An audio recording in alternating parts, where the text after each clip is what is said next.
Cuida tu Modern English, or CTM English. a podcast of two English teachers who became friends after moving to Chile. We share real-life entertaining stories of our experiences in Chile in a conversational way, so you can gain exposure to native pacing with the extra support you may not be able to get through the usual forms of media. So you can learn intermediate to advanced English from anywhere in the world. We also do a short vocabulary review at the end to help the new words stick. So grab your coffee, wine, or piscola, and let's get started. Ladies and gentlemen, we are proudly presenting ¡Concha tu madre! ¿Qué te pasa, concha tu madre? Conche tu madre. Concha tu madre. Concha tu madre. Váyanse a la concha de tu madre, chuche su madre. Cuida tu Modern English. This episode had so much content, we had to break it up into 3 separate episodes. So stay tuned in the following weeks for the next part. And here is part 1 of funny misunderstandings and cursed interactions for you. Happy listening practice. Hello and welcome back to episode 2. How are you doing today, Layla? I'm fantastic after getting my coffee. Nice. Yeah, that's an essential part of our For process. Yes.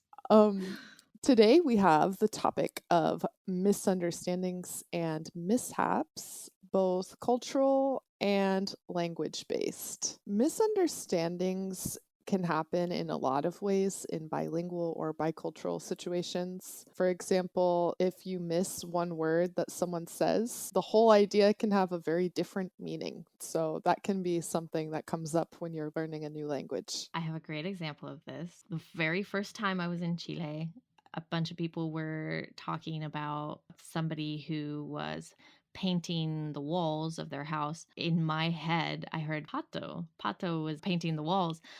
And afterwards, my boyfriend at the time asked me, like, did you understand what we were talking about? And I was like, I just heard something about a duck painting walls.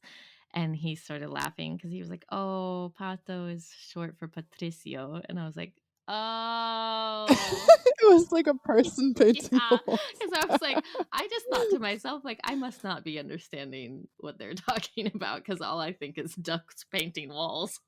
The duck is painting the walls. That's a good one. Definitely. Also, I mean, that's also an example of how like one word can have multiple meanings too, Yep. which happens a Yeah. lot. Like I had one friend tell me, she lives in Chile. She told me she was invited to a dinner party and they told her to bring papas, meaning the potato chips. But papas obviously is also just raw potatoes. So she brought raw potatoes to her friend's house No. because that's what she understood when they said It's papas. so sad, but like, I can also see how easily, like, I would have done the same thing. Me too. I do think it's kind of fun and funny though, these moments where you have a cultural misunderstanding because they're just very memorable and I just find them For hilarious. sure. Like we've experienced some together even, I think, in Chile.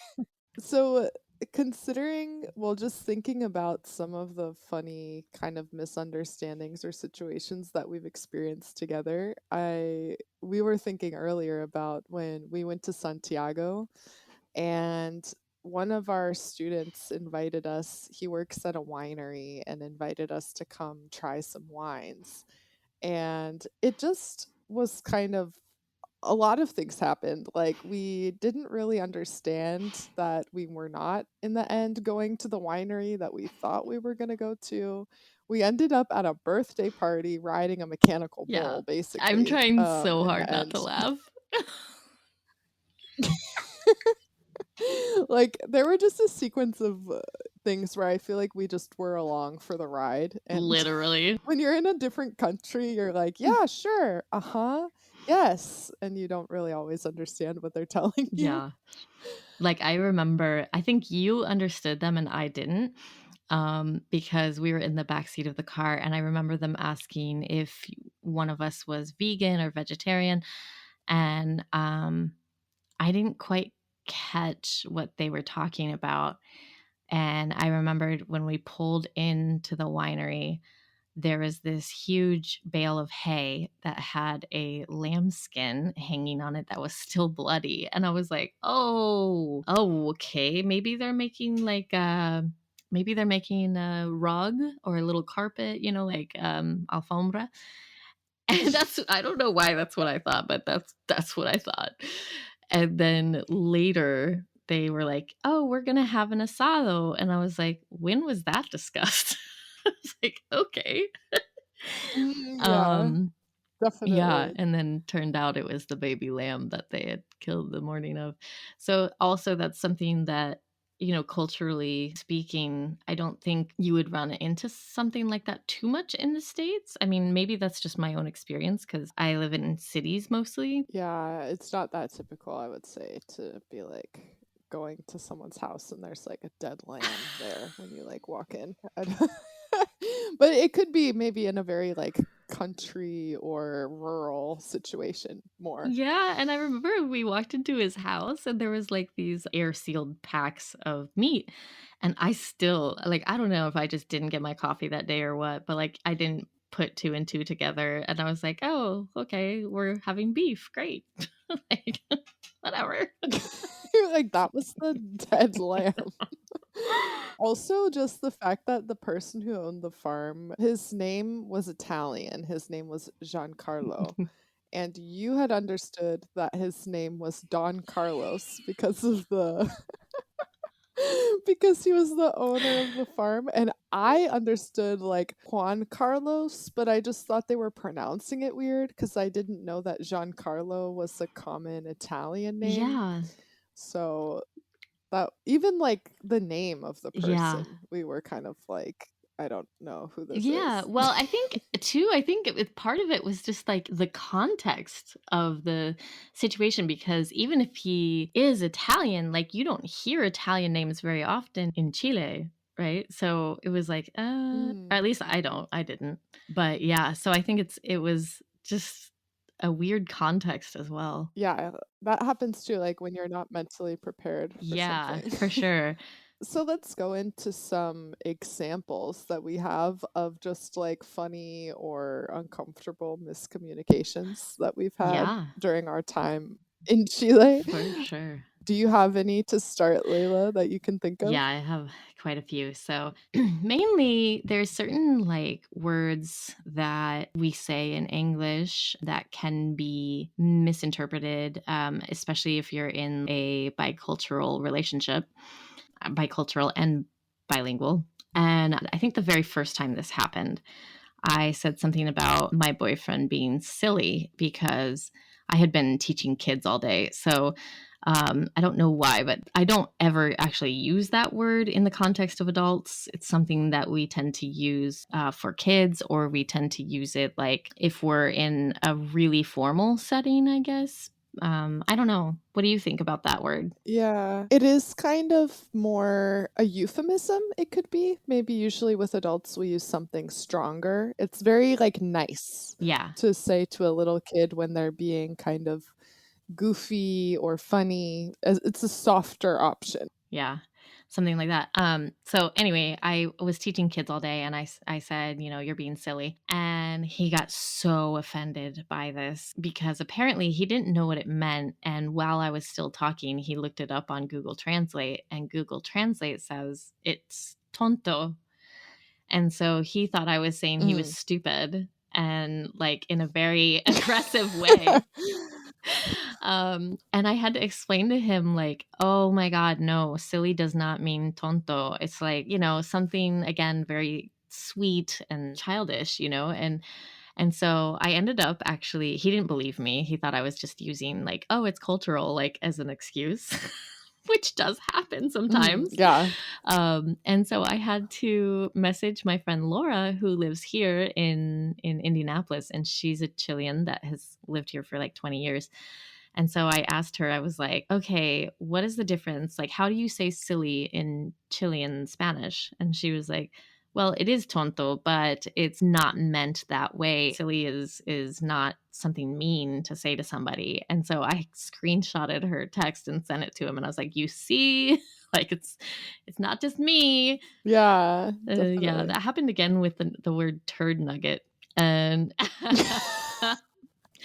this one is an insult, but it's more like a middle school insult for like 4th and 5th graders, you know, but I tend to use the word a lot. I don't know why, but if you think about what a nugget is, you know, it's just a little piece of something. And so a turd is poop. So a turd nugget is a little piece of poop. And so it's Yeah, it's like a little caquita. I love it. And, you know, once again, he just didn't understand that it was something like that you would say to another child in middle school. So I think eventually he got it because he started calling me turd nugget too and like would laugh about it, you know, and I was like, okay, thank God. Maybe he looked it up on YouTube or Yeah. something.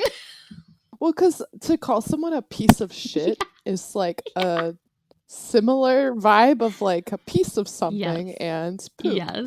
But it's like very mean Yeah. to say like Right. you're a piece of shit. Yeah, and actually speaking of that, that's another misunderstanding. Like, so I was saying pedazo de mierda for the longest time, and I didn't know that that doesn't translate. I was thinking like talking about couples and like saying something to your boyfriend or girlfriend. I remember with my husband when we were dating, he was staying with me in Chicago and there was a spider web in the corner of the room and he said something like, "Oh, there's like a spider shit," because he couldn't think of like the word for it. And I remember I just said, "Oh, like you." And he got mad at me. Oh my Because God. it's like, it's kind of mean, I guess, to say someone's like the shit of a spider, but I just said it as like a little joke. And I just thought it was funny, but Yeah, I think he did not find at it least funny. at least at first. He probably thinks it's funny now. Yeah. Now I think we have more understanding of each Yeah. other. It's interesting how that happens. I think as you get more understanding, you get less offended, which is key. Yeah, and I think you really do have to be very, very honest and be like, okay, this is a situation that we have come up against that is a cultural misunderstanding. And there are times where you might not realize that you're using that as an excuse to get away with something, but you have to be really careful about that and be honest with yourself and be like, is this a cultural thing or am I really just being mean? Definitely, yeah. Because, like, I would say, for example, something that kind of bothered me in Chile at first was a lot of people tell you tranquila Yes. or like tranqui. Oh my God. And people mean it in a very nice way, especially when people say tranqui. Yeah. It's like they're like, no, don't worry, like, no problem. Like, they want, I don't know, you show up late somewhere and people are like, oh, tranqui. Yeah. Or like you're stressed or nervous about Yep. something. But in English, it's kind of like dismissive and not very considerate if someone feels anxious or nervous to tell them to calm down Yes. or to chill out. It's kind of like, I would say I would feel disrespected if I felt really stressed about something and a friend told me, calm down. I would want to punch them in the face. Yeah, like, it feels very invalidating, like, I feel like this, and you're, like, telling me, like, how to Right. feel. Like, it would feel not very kind. Right. But after being in Chile for a while, now when people say that to me, in Chile at least, I do not Yeah. feel offended, Yeah, you know? same. That was definitely the case for me. Yeah, it has, like, a different use, I think, is the main thing. It's really interesting because, like, for instance, I have a Venezuelan that I work with, and if he were to say tranqui to me or tranquila, I wouldn't be offended. But in that same instance, if I turned around and an American said or a gringo said, you know, calm down, I would get really offended really fast. And so it's so interesting. Yeah. It has like a different, I think it just has a different connotation. For Yeah, sure. that word in the For Chilean sure. So text. I would definitely say, culturally speaking, be careful with that one in English if you're speaking to somebody from the US. I don't know if the UK they feel that way too, but I don't know. Yeah, depending on the situation, maybe there's other alternatives like, Right. I don't know, like everything's going to be okay, or Yeah. there's things that are more validating, I Yeah. think, to say versus calm down. Yeah. Like to say it like a command sounds Yeah. mean. Exactly. It's like before you say anything like that, you need to validate their experience because you are not in their shoes. So you cannot understand how or why they are feeling that way. So you have to be respectful of that. Definitely, yeah. Okay, so I have 2 misunderstandings that happened in airports, apparently. So, so my first Chilean boyfriend, I love the distinction. that will never make me not laugh. My first Chilean My boyfriend. first Chilean boyfriend. We were going to the airport in Concepcion. And I was getting really nervous because I was going to have to pass security by myself. And I don't remember, but I think he couldn't stay to help me through the process, like at least before you go through security. And he was going through the different things that I might need to know. And he said this one word, and I was like, chicken? What is chicken? I was like, you mean the actual like English word chicken? And he thought I was saying check in. And so he was like, yeah, and just kept saying yes. And I was like, chicken. First, find the chicken. Right? Yes. I was like, what are you talking about? Find the Chickens. chicken. Like, and then eventually I think I looked at him and I was like, you mean like bok bok chicken? And he was like, what? And then he goes, oh, no, check in. And I was like, oh, got it. I was like, so you use the English word check in. I think one of the biggest ones that always kind of trips me up is English second language learners try to say right in the past tense and they say writin'. And it's just, I don't know, it just happens randomly. And I'm sitting there going, what is writin'? And I'm like, what are they trying to say? Writin'. Oh, written. It sounds like it could be another English word, writing. Right. And then but I feel bad because like I was just talking about this with somebody the other day about how when I do that, like it's me realizing what they meant and I'm like, "Oh, yeah." And then it's kind of like me asking for confirmation that that's what they said. But sometimes when I say it like that, I feel bad because it kind of sounds like I'm judging them or making fun of them. And it's like, "Oh my god, I'm not making fun of you. I'm literally just like making fun of myself for just now realizing what you were saying." Cuz I should have recognized Brighton as being written. Definitely. Yeah, I get that too. Like it's not the full responsibility of the talker. It's like you also feel as a listener, I should have gotten that. Right. Yeah, exactly. So I think people are really sensitive, especially in those vulnerable situations. And it can definitely be translated as, okay, I'm making fun of you, but it's really not. Yeah, I get that. I think it's more difficult when it's similar to a lot of other words, Like someone says, but yeah, like write, wrote, wrought, Yeah. rat. These are all words that exist. So like if you change one Yeah. sound, it could be just a completely different Right. word, which makes it more Yeah. difficult.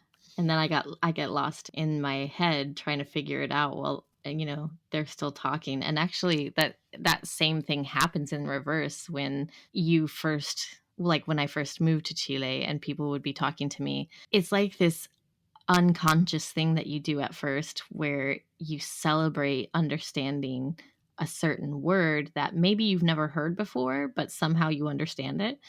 And so you're like celebrating in your head, like, oh my God, I can't believe I got that. And then, but they're still talking. And so you've now missed everything that they've just said. Yeah, like you can't pause real Yeah. life while people are talking to you and like think at the Yeah, same you have to time. kind of learn how to stop listening to your own thoughts and just block them out and listen to, like, continue listening. Actually, that happens in music too. Like when you're performing and you, let's say, have like a spot that you've always messed up or something, and then you're performing and you play and you're like, oh my God, I got it. And then you're like, whoa, whoa, whoa, wait, we still have to play. We still have to play.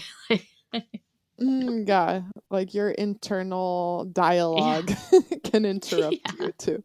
Or maybe the opposite, like, oh, I don't understand what people are saying. I think when people kind of get into this like negative Mm-hmm. self-talk, they are worse at Mm-hmm. listening because they're so focused on Oh, that yeah. that they kind of stop listening altogether. Absolutely. Yep. I think that's why people say when you have something like one piece go or two piece goes, you can kind of understand people better because you relax a little bit and you're not so caught up in yourself, kind of. Yeah, and you can talk, maybe you lose the fear to Right. speak in a more natural Yeah. way. Mm-hmm. Absolutely. Me and Oh, I get yeah. flustered. I don't know why, but when I first came to Chile, I would say débito, like I wanted to pay with débito, Yeah. and they always thought I was saying crédito. And I would be like, débito. Like I would say it so many times, and I don't know what about Oh. my like gringo accent. They were like, "Oh, crédito. Okay, got you." And I And was you're like, like, "No, no, no, débito." Debito. Yeah, so I've been on the other the Yeah. other person too. Yes, definitely. There's a lot of times where I'll say a word, I don't know, and maybe they don't use it in that context or something. Um, but it takes them a minute because, if they speak a little bit of English, they're doing the same thing. They're going, what could she possibly mean? And so they translate it to English in their head, and then they're like, oh, you mean this. And it's like you say it a completely different way. Yeah, sometimes it doesn't translate well. Like also Mm-mm. people in the stores here say con que cancelas. And when I Oh, heard yeah. that the first time, I was like, I literally understand you're asking me what do I cancel with, Yeah. but I was like, no, I don't want to cancel. Like I I want to know. buy this. I, They're like, so cancel. I'm like, no, I want to buy.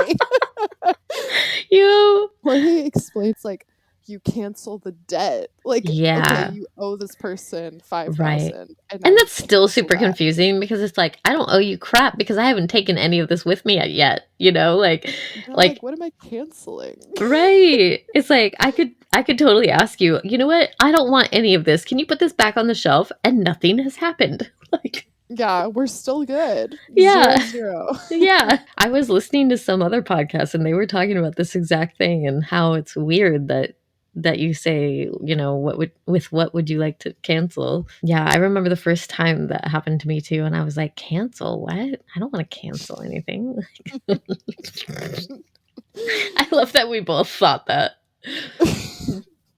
I mean, it makes sense as to why. Yeah, because well, I have also visited like I've visited Mexico before, and I think that they don't use that phrase there. So Probably like, not. I don't know what other countries use it Yeah. aside from Chile, but I was like, what? Yeah, it's so interesting. I remember like the first time I went to Jumbo by myself, and I asked my boyfriend at the time if he would practice with me because I was so nervous. And I was like, oh my God, it's so stupid. It's so dumb. Like he was like, So you did okay. like a little role play before Uh-huh. going into the Jumbo. Uh-huh. Yep. Was he like? Was he like? What did you guys say? He just said boleto factura. Oh, okay, that's confusing. It took Yeah. me so. I was like, I used to say that at first. I was like, no sé. I was like, what? 'Cause I kept getting them confused, And so I was like, which one Yeah. is which? And then I put his route in my cell phone because they, always ask, what's your route? Like, and so I didn't have one. So I was like, God, I don't know. And then I was like, well, we might as well be earning points if, I'm going to go spend this. So I would always pull out my cell phone and like read it and be like, 16. And they're like, okay. They're like, oh, that's your route? Yeah, it looks a lot like your route. Like something you've been saying forever. But it was funny because eventually I memorized his. And then when I got mine, I had to memorize mine. And I feel like mine was so much harder. I don't know why, but that's one thing. I would go to like the consultorio and they would ask you for my route there. And I would be like, okay. And I swear to God, I would say it right every time. And then they'd be like, I'm sorry, what? And I'd be like, okay, let me repeat this. And I would try to like pronounce things better. And they'd be like, what? And I'm like, are you serious right now? Like, it's not that hard. Like, what am I saying wrong? So I eventually just got sick of it and I like typed it on my notes. And then I would just turn my phone around and they'd be like, oh. And I'm like, what? That's, yeah, usually I find that some people don't even want to listen to you. I was getting glasses and the person asked me for my name and I was like, Margaret Carson. Yeah. And then they they just looked at me like, oh God, like I don't even want to try. Hey there, English learners. If you're loving our podcast and want to take your English skills to the next level, we've got something special for you. That's right. We've launched our very own Patreon page, and it has some exclusive content. By becoming a Patreon, you'll get access to transcripts, study notes from the episodes, and interaction on our Patreon forum with us and other listeners, where we will post updates and other interesting extras. Plus, you'll be supporting the podcast and helping us create even more quality content for learners all around the world. It's super easy to join. Just head over to patreon.com/CTM English and you can become a member for just $5 a month. And don't forget, as a thank you for your support, you'll also get shout outs on our episodes. So what are you waiting for? Join our Patreon family today and let's keep learning English together.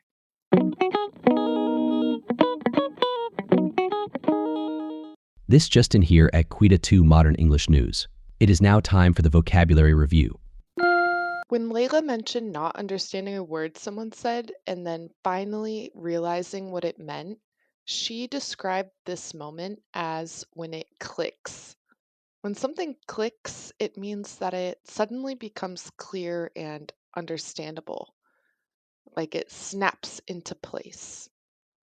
She was able to grasp what the person was saying. You could say, after hours of studying, the difficult math problem finally clicked, which would be the case for me. To pull in. We use this phrasal verb when we said we pulled into the winery. This means to drive into a specific location and stop, to park there, like a driveway or parking space. It is similar to the phrasal verb pull over, which is used to say move your car from the center to the side of the road. When we went to Santiago and didn't understand what the plan was, but we just said yes and did what the other people were doing, we were along for the ride. And to be along for the ride means to passively follow along without actively participating or making decisions. We often say it with just, for example, I don't care what we do, I'm just along for the ride. Or in Layla's case, I don't like country music, but I'll come with you. I'll come along for the ride. When I mentioned not realizing that the meat on the table was the same as the dead lamb, I did not put two and two together. This means to put together the clues to solve a mystery or to understand the whole idea. We used another phrasal verb when we said you might not run into people having a dead lamb hanging in their house in a city in the USA. To run into something is to see or encounter something in an unplanned way. It is often used when you see a person you know. Also, for example, I ran into my old boss at the bank yesterday.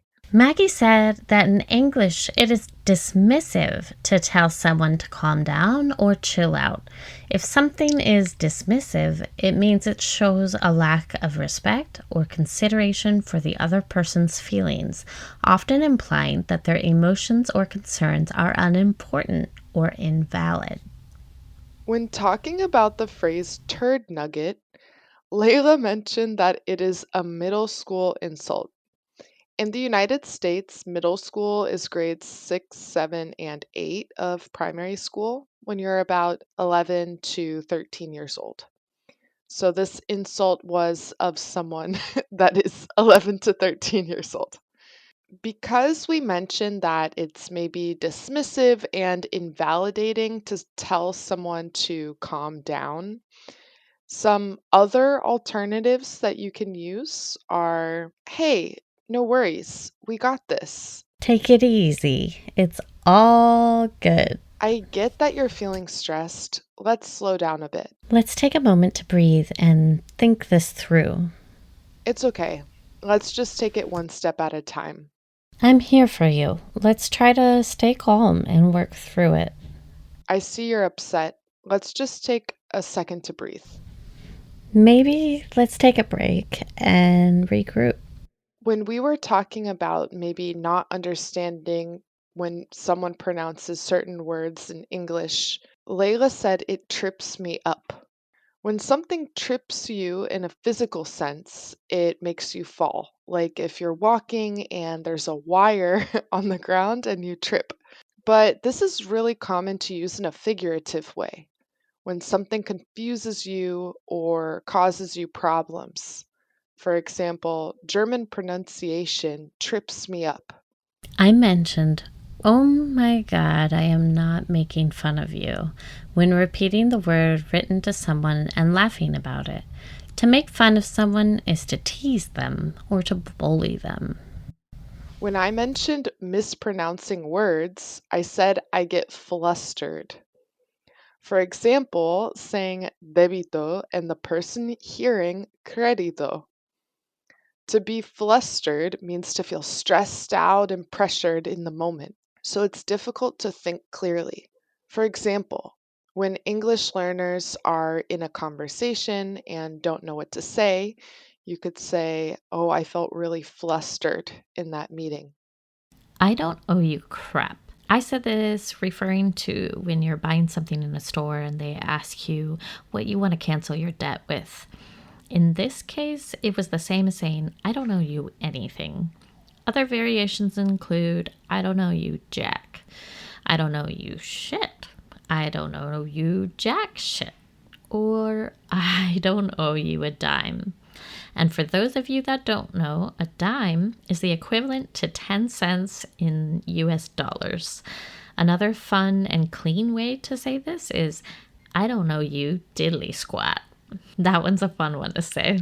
We also talked about several Chilean concepts in this podcast. So, in case you're not from Chile, just to give you a little bit of an idea, when we said root, like you have to tell your root to someone, this is your Chilean ID number, which you need to often tell people in the supermarket or when you're checking out at a store in Chile. We also said carnet de identidad, which would be your ID card. The next episode will be part 2 of our 3-part series of funny misunderstandings and cursed interactions. So subscribe to get reminded and notified when the next episode is released. And just remember, practice doesn't make perfect. Intentional and mindful practice makes progress, and that is way more important.